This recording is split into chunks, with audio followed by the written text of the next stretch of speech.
ദുബായിലുള്ള പ്രതിനിധി ടി ജമാലുദ്ദീൻ കൂടി ചേരുന്നുണ്ട്. ജമാൽ, പേടിച്ചു പോയോ ഇന്നലെ രാത്രി സംഭവിച്ചത്? കാരണം മലയാളികളടക്കം ജമാൽ അടക്കം നമ്മളെയൊക്കെ നേരിട്ട് ബാധിക്കുന്ന തരത്തിലായിരുന്നു ഇന്നലെ ഇറാന്റെ ഭാഗത്തുനിന്ന് US സൈനിക താവളങ്ങളിലേക്കുള്ള ആക്രമണം എന്ന് പറയുന്നത്. നിലവിലത്തെ സാഹചര്യം എന്താണ് ഖത്തറിൽ ഉൾപ്പെടെയുള്ള മിഡിൽ ഈസ്റ്റ് രാജ്യങ്ങളിൽ? വിനിഷ, തീർച്ചയായും ആശങ്കയുടെ ഒരു രാത്രിയാണ് ഇന്നലെ കടന്നുപോയത്.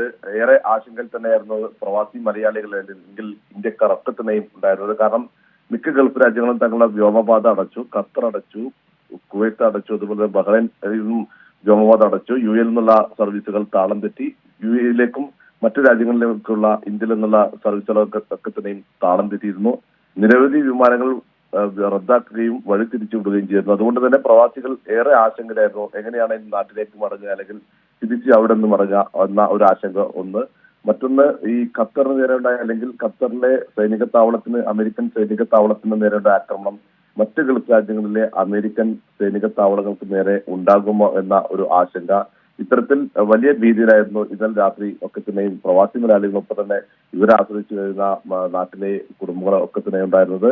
പക്ഷേ ഏതായാലും തൽക്കാലം ആ ആശങ്കകൾക്ക് താൽക്കാലികമായ ഒരു വിരാമം ഉണ്ടായിരിക്കുന്നു. എല്ലാ ഗൾഫ് രാജ്യങ്ങളും തങ്ങളുടെ വ്യോമപാതകൾ തുറന്നു എന്ന സന്തോഷ വാർത്ത ഇന്നലെ അർദ്ധരാത്രി തന്നെ മിക്ക രാജ്യങ്ങളും തങ്ങളുടെ വ്യോമപാത തുറന്നിരിക്കുന്നു. എങ്കിലും ആശങ്ക ഒഴിയുന്നില്ല. കാരണം ഈ ഇന്നലെ ഉണ്ടായ ഈ ഒരു സംഭവം, ഈ ഇറാന്റെ ഈ ആക്രമണം ഗൾഫ് രാജ്യങ്ങളൊക്കെ തന്നെയും ഒരു അസ്വാരസ്യം അല്ലെങ്കിൽ ഒരു ആശങ്കയുടെ ഭീതി വിധിച്ചിട്ടുണ്ട്. ഇനിയുള്ള നടപടികൾ യുദ്ധം പെട്ടെന്ന് അവസാനിപ്പിച്ചില്ലെങ്കിൽ ഇത് കൂടുതൽ കാര്യങ്ങൾ കൂടുതൽ വഷളാകുന്ന തരത്തിലേക്ക് എത്തുമോ എന്ന ആശങ്ക ഇപ്പോഴുമുണ്ട്. ഏതായാലും താൽക്കാലികമായി പ്രവാസി മലയാളികൾ അല്ലെങ്കിൽ ഇന്ത്യക്കാരൊക്കെ തന്നെയും ചെറിയ ഒരു ആശ്വാസത്തിലാണ്. ഇന്നലത്തെ ഈ സംഭവത്തിന് ശേഷമുണ്ടായ സംഭവവികാസങ്ങളെ വളരെ ഗൗരവത്തോടെ തന്നെയാണ് പ്രവാസി മലയാളികളൊക്കെ തന്നെയും കാണുന്നത്. വിനിഷ, ഖത്തർ ഏതെങ്കിലും രീതിയിൽ ഇതിനോട് പ്രതികരിക്കാൻ തയ്യാറായിട്ടുണ്ടോ ഇന്നലെ നടന്ന സംഭവ വികാസങ്ങളോട്? ഇന്നലെ ഈ സംഭവം ഉണ്ടായ ഉടനെ തന്നെ ഖത്തർ വ്യക്തമാക്കിയ ഒരു കാര്യം, ഇത് തങ്ങളുടെ പരമാധികാരത്തിന് നേരെ ഉണ്ടായ കടന്നു കയറ്റം എന്നാണ് ഖത്തർ ആദ്യം വ്യക്തമാക്കിയത്. പക്ഷേ ഏതെങ്കിലും തരത്തിലുള്ള പ്രത്യാക്രമണത്തെ കുറിച്ച് ഒരു സൂചനയും ഖത്തർ നൽകിയില്ല. ഖത്തറിന് തൊട്ടുപുറകെ UAE-യും അതുപോലെ തന്നെ സൗദി അറേബ്യയും പ്രസ്താവനകളുമായി രംഗത്ത് വന്നു. ഈ ഇറാന്റെ നടപടി അവരുടെ ഈ രാജ്യങ്ങൾക്ക് നേരെയുള്ള അല്ലെങ്കിൽ ഖത്തറിന് നേരെയുള്ള കടന്നുകയറ്റമാണ് എന്ന് സൗദി അറേബ്യയും UAE-യും പ്രതികരിച്ചു. ശക്തമായ ഭാഷയിലാണ് UAE-യും സൗദി അറേബ്യയും ഇറാന്റെ നടപടിയെ പ്രതികരിച്ചത്. ഒപ്പം തന്നെ ഖത്തറിന് വേണ്ട ഏത് സഹായവും നൽകുമെന്നും ഈ രാജ്യങ്ങൾ പ്രതികരിച്ചിരുന്നു. പക്ഷേ ഇറാൻ ഇന്നലെ തന്നെ വ്യക്തമാക്കിയ ഒരു കാര്യം, ഖത്തർ ഇറാന്റെ സൗഹൃദ രാജ്യമാണ്, ആ സൗഹൃദം തുടരും. ഇത് ഖത്തറിനെതിരെ അല്ലെങ്കിൽ ഏതെങ്കിലും ഗൾഫ് രാജ്യങ്ങൾക്ക് നേരെയുള്ള നീക്കമല്ല, മറിച്ച് അമേരിക്കയ്ക്ക് നേരെ, അമേരിക്കയുടെ സൈനിക താവളത്തിന് നേരെയുള്ള നീക്കമാണ് എന്നാണ് പ്രതികരിച്ചത്. ഏതായാലും ഇതിനുശേഷം കാര്യമായ പ്രതികരണങ്ങളൊന്നും തന്നെ വന്നിട്ടില്ല. വിദിഷ, ഏതായാലും നിലവിൽ സ്ഥിതിഗതികൾ ശാന്തമാണല്ലോ അല്ലേ? കാരണം ഇറാൻ തന്നെ പറഞ്ഞിട്ടുണ്ട് ഇത് ഖത്തറിനെ ലക്ഷ്യം വെച്ചല്ല, US സൈനിക കേന്ദ്രങ്ങളെ ലക്ഷ്യമിട്ടുകൊണ്ടാണ്. ഏതെങ്കിലും രീതിയിൽ ഖത്തർ നിവാസികൾക്കോ അല്ലെങ്കിൽ അവിടെ തദ്ദേശീയരായിട്ടോ വിദേശീയരായിട്ടോ നിൽക്കുന്ന ഖത്തർ നിവാസികൾക്ക് നേരെയുള്ള ആക്രമണമല്ല, തീർത്തും അമേരിക്ക ഇറാന് മേലെ ചുമത്തിയ ഈ ആക്രമണത്തിനുള്ള ഒരു പ്രത്യാക്രമണം എന്ന നിലയ്ക്ക് US സൈനിക താവളങ്ങളെ ലക്ഷ്യമിട്ടുകൊണ്ടാണ് എന്ന് കൃത്യമായ ഒരു വിശദീകരണം ഇറാന്റെ ഭാഗത്തുനിന്ന് വരുമ്പോൾ ഖത്തറിൽ ഇപ്പോൾ നിലവിൽ സാഹചര്യം ശാന്തമാണല്ലോ അല്ലേ? തീർച്ചയായും ഈ ഗൾഫ് രാജ്യങ്ങളൊക്കെ തന്നെയും 19 സൈനിക താവളങ്ങളാണ് അമേരിക്കയുടേത് ഉള്ളത്. ഒമാനിലുള്ള 5 ഗൾഫ് രാജ്യങ്ങളിൽ അമേരിക്കയുടെ സൈനിക താവളങ്ങളുണ്ട്. അതിൽ ഒന്നിനു നേരെയാണ് ഇന്നലെ ഇറാന്റെ ആക്രമണം ഉണ്ടായത്. ഇതൊരു സൂചന എന്ന അമേരിക്കയ്ക്ക് ഒരു മറുപടി നൽകുക അല്ലെങ്കിൽ ഒരു സൂചന നൽകുകയാണ് ഇന്നലെ ഇറാൻ ചെയ്തത്. പക്ഷേ ഏതെങ്കിലും ഗൾഫ് രാജ്യങ്ങളിലെ ഏതെങ്കിലും പൗരന്മാർക്ക് നേരെയില്ല, മറിച്ച് അമേരിക്കയ്ക്ക് ഒരു മറുപടി നൽകുക എന്ന ലക്ഷ്യത്തോടെയാണ് ഈ ആക്രമണം എന്നാണ് ഇറാൻ പറഞ്ഞത്. അതുകൊണ്ട് തന്നെ ഇനി കൂടുതൽ ആക്രമണം ഉണ്ടാകാനുള്ള സാധ്യത ഇല്ല. എങ്കിൽ പോലും തികഞ്ഞ ജാഗ്രതയിൽ തന്നെയാണ് ഗൾഫ് രാജ്യങ്ങളുള്ളത്. കുവൈത്തിലായാലും ബഹ്റൈനിലായാലും തികഞ്ഞ ജാഗ്രത പാലിക്കാൻ അതത് രാജ്യങ്ങളിലെ ഭരണകൂടം ഈ രാജ്യത്തെ പൗരന്മാർക്കും വിദേശികൾക്കും മുന്നറിയിപ്പ് നൽകിയിട്ടുണ്ട്. മറ്റെല്ലാ ഗൾഫ് രാജ്യങ്ങൾക്കും തന്നെയും ഇവിടെ താമസിക്കുന്ന സ്വദേശികളും വിദേശികളും ജാഗ്രത പാലിക്കണം എന്നുള്ള നിർദ്ദേശം അധികൃതർ നൽകിയിട്ടുണ്ട്. ഏതായാലും താൽക്കാലികമായ ഒരു ആശ്വാസം ഉണ്ടായിട്ടുണ്ട്. ഇനി കൂടുതൽ ആക്രമണങ്ങൾ അല്ലെങ്കിൽ ഇത് സംബന്ധിച്ച തുടർ നടപടികൾ ഉണ്ടാകില്ല എന്ന ഒരു വിശ്വാസത്തിൽ തന്നെയാണ് ഇപ്പോൾ ഈ രാജ്യങ്ങളിലെ സ്വദേശികളും അതുപോലെ തന്നെ വിദേശികളും ഉള്ളത്. ജമാൽ, പല സാഹചര്യങ്ങളിലും യുദ്ധസമാനമായ പല സാഹചര്യങ്ങളും നമ്മൾ കണ്ടതാണ് ഗൾഫ് രാഷ്ട്രങ്ങളുടെ ഒരു ഇടപെടൽ.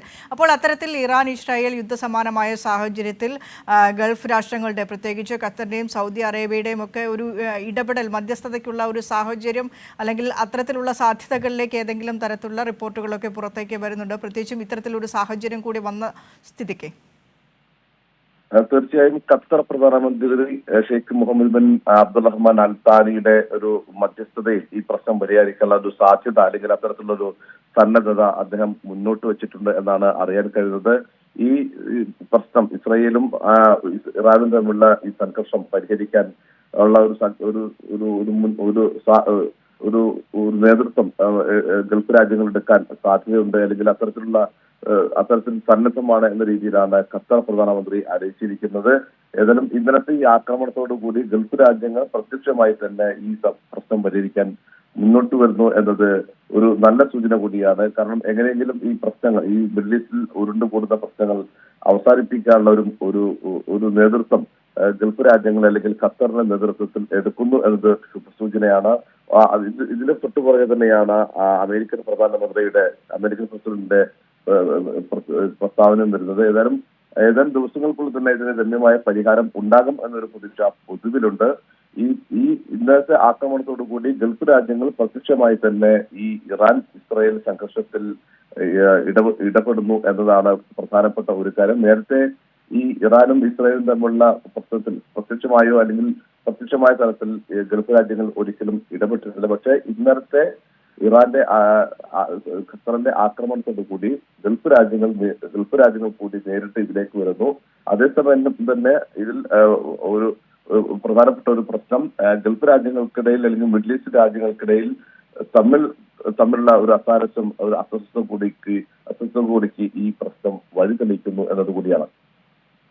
വലിയൊരു ആശങ്ക ഈ സംഭവവികാസങ്ങൾക്ക് ശേഷം ഉണ്ടായത് വ്യോമാതിർത്തികൾ അടച്ചതായിരുന്നു. ഖത്തറും കുവൈറ്റും ബഹ്റൈനും ഒക്കെ ഇന്നലെ വ്യോമാതിർത്തികൾ അടച്ചിരുന്നു. ഇന്ന് ആ വ്യോമപാത പുലർച്ചയോട് കൂടി തന്നെ തുറന്നു കൊടുക്കുന്ന ഒരു സാഹചര്യമുണ്ട്.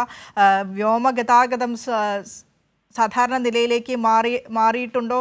എങ്ങനെയാണ് അത് സംബന്ധിച്ചുള്ള വിശദാംശങ്ങൾ ജമാൽ? കാരണം വളരെയേറെ ആശങ്കപ്പെടുത്തുന്നതും നമ്മൾ മലയാളികൾക്ക് ഏറ്റവും കൂടുതൽ അറിയേണ്ടതുമായിട്ടുള്ള ഒരു വിവരം അതാണ്.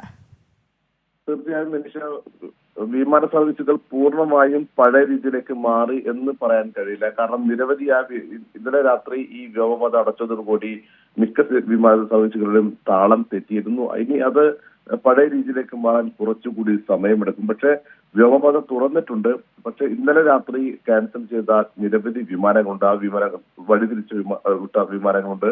ഈ വിമാന സർവീസ് പൂർണ്ണമായും പഴയ തോതിലേക്ക് അല്ലെങ്കിൽ ഈ റദ്ദ് ചെയ്ത വിമാനങ്ങൾ വീണ്ടും ആരംഭിക്കാനൊക്കെ തന്നെ കുറച്ചുകൂടെ സമയമെടുക്കും. ഇന്നലെ രാത്രി യാത്ര മിസ്സായ അല്ലെങ്കിൽ റദ്ദായ നിരവധി പേരുണ്ട്. അവരൊക്കെ തന്നെ പലരും വിമാനത്താവളങ്ങളിൽ കുടുങ്ങി, പലരും അവരുടെ വീടുകളിലേക്ക് തിരിച്ചുപോയി. ഇന്ത്യയിൽ നിന്നാണെങ്കിൽ നിരവധി വിമാനങ്ങൾ റദ്ദാക്കുകയും ചെയ്തിട്ടുണ്ട്. എയർ ഇന്ത്യ ആണെങ്കിൽ നിരവധി വിമാനങ്ങൾ റദ്ദാക്കിയിട്ടുണ്ട്. മിഡിൽ ഈസ്റ്റ് തന്നെ മിക്ക ഗൾഫ് രാജ്യങ്ങളും ഈ സംഘർഷ ബാധിത സ്ഥലങ്ങളിലേക്കുള്ള വിമാനങ്ങൾ റദ്ദാക്കിയിട്ടുണ്ട്. അതുപോലെ തന്നെ അതുവഴിയുള്ള വിമാന സർവീസുകളും റദ്ദാക്കിയിട്ടുണ്ട്. ഇത് എയർ ട്രാഫിക്കിൽ വലിയ ഒരു വ്യത്യാസം വരുത്തിയിട്ടുണ്ട്. അതുകൊണ്ട് തന്നെ ഏതാനും ഒരുപക്ഷെ 1-2 ദിവസം കൂടി എടുക്കും പൂർണ്ണമായും പഴയ തോതിലേക്ക് വിമാന സർവീസുകൾ ആ രൂപത്തിലേക്ക് വരാൻ എന്നാണ് മനസ്സിലാക്കുന്നത്. ഓക്കെ, ശരി. ടി ജമാലുദ്ദീനാണ് ദുബായിൽ നിന്ന് വിശദാംശങ്ങളൊക്കെയും പങ്കുവച്ചത്. നിലവിൽ ഖത്തറിൽ ആശങ്കപ്പെടേണ്ട ഒരു സാഹചര്യമില്ല. ആശങ്കയുടെ മണിക്കൂറുകൾ ഒഴിഞ്ഞുപോയി എന്ന് തന്നെയാണ് ടി ജമാലുദ്ദീൻ പറയുന്നത്. അടച്ച വ്യോമാതിർത്തികളെല്ലാം തന്നെ തുറന്നിട്ടുണ്ട്. സാധാരണ നിലയിലേക്ക് വ്യോമഗതാഗതം അടക്കമുള്ളവ എത്തിച്ചേരാനായി ഇനിയും കാലതാമസം ഉണ്ടാകും. ഒരു 2 ദിവസം തന്നെയെങ്കിലും അത് സാധാരണ നിലയിലാകാൻ എടുക്കുമെന്നാണ് ജമാൽ പറയുന്നത്.